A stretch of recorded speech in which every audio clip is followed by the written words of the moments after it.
National council of यूरिस्ट। अरे जी, यद्यपि एक प्रश्न पहले हो चुका है काफी बार, बट ये सारे एक साथ सुप्रीम कोर्ट के वहाँ अपनी प्रैक्टिस करते हैं, एडवोकेट्स हैं, इसलिए फिर से कर रहा हूँ महाराज जी इनके। महाराज जी, श्री हरिवंश, आपके चरणों में कोटि कोटि प्रणाम। महाराज जी, हम वकालत के पेशे में हैं, अपराधी अपराध करके आता है, उसकी वकालत करना कितना उचित है? क्या ये मार्ग राधा रानी की प्राप्ति में बाधा नहीं बनेगा? नहीं, इसमें ध्यान देना है।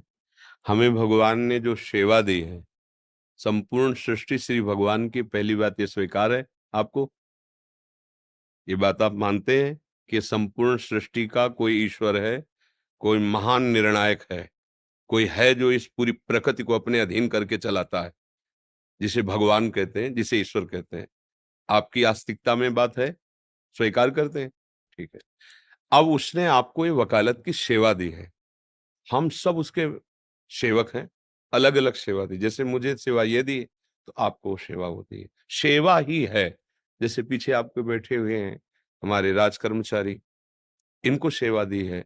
अधर्म करने वाले को दंड देना ये पूजा होगी, हाथ जोड़ना पूजा नहीं होगी। अगर वो चोरी कर रहा है, नीच आचरण कर रहा है, तो इनकी पूजा होगी कि भय युक्त करके उसे धर्म में चलाएं, अधर्म का त्याग करा दें, ये इनकी पूजा बन जाएगी। ऐसे ही आपको न्यायाधीश आपके वचनों के अनुसार ही न्याय करेगा, क्योंकि आपको पॉइंट और प्रमाण दोनों देने होंगे कि ये अपराधी है या ये निरपराधी है। दोनों पक्ष आपके हाथ में होते हैं। अगर आपको आपके अंदर की प्रेरणा, जो आत्म प्रेरणा कहते हैं, जो भगवत प्रेरणा कहते हैं, वो संबोधन कर रहे कि ये तो अपराधी है, और आपको पॉइंट मिल रहे हैं कि अपराधी है, पर आपको निरपराधी साबित करके उसको बचाने के लिए पैसे दिए जाते हैं, अब आपको सावधान हो जाना है। अगर आप उस पैसे के लोभ में आकर उस निरपराधी को, जिसको आपका हृदय भी कह रहा है और आपका दिमाग भी कह रहा है कि, और वो पैसा आपको अच्छा दे रहा है क्योंकि वो बचना चाहता है, अब आप उस केस को अगर जिताते हैं तो अब आपका अपराध बनता है। वो धन अब आपकी बुद्धि और आपके परिवारजनों की बुद्धि को, स्वास्थ्य को और शांति को बिगाड़ेगा, पक्का। यदि आप श्री लाडली जी की कृपा से यहाँ आए हैं, इसका प्रश्न इस भाव से कर रहे हैं, तो शास्त्र सम्मत और हृदय सम्मत दोनों बातें है। अगर आपने पता चल गया है कि अधर्मी है ये, इसने गलत आचरण किया है, तो चाहे जो कुछ हो जाए हम इसको सजा दिला कर रहेंगे।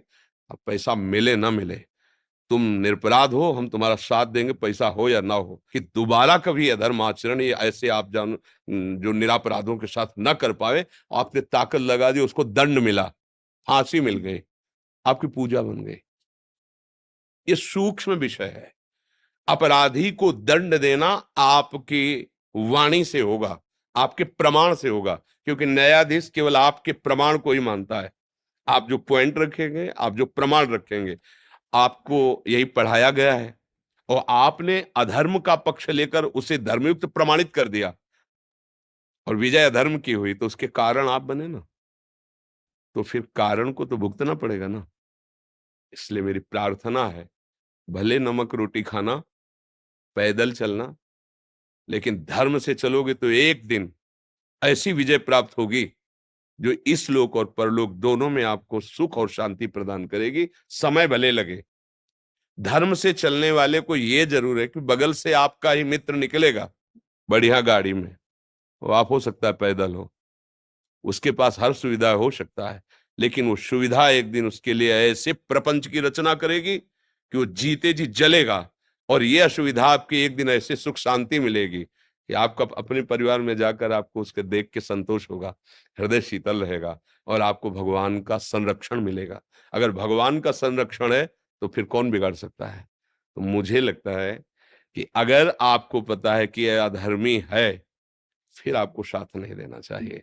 पर ये लग जाता है, आज की आधुनिकता को उन्नति मानने वाला हमारा दिमाग इस बात को बड़ी मुश्किल से स्वीकार कर पाएगा, स्वीकार कर पाएगा बड़ी मुश्किल से। क्यों? क्योंकि जो अधर्माचरण करने वाले होते हैं उनके पास धन की बाहुल्यता होती है, पढ़ाई की है, पैसा लगाया है, पैसा मिल रहा है, हमें क्या है, बस यही सावधान रहना है। आप कृपा पात्र जन हैं, नहीं तो आपको संतों से या शास्त्रों से उससे ज्यादा संबंध नहीं, आपको वकालत से और धन से संबंध, आज की जो आधुनिक बुद्धि है, पर आप कृपा पात्र भगवान के हैं। आप यहाँ वृंदावन आए और अपने विषय को निर्विकार करने के लिए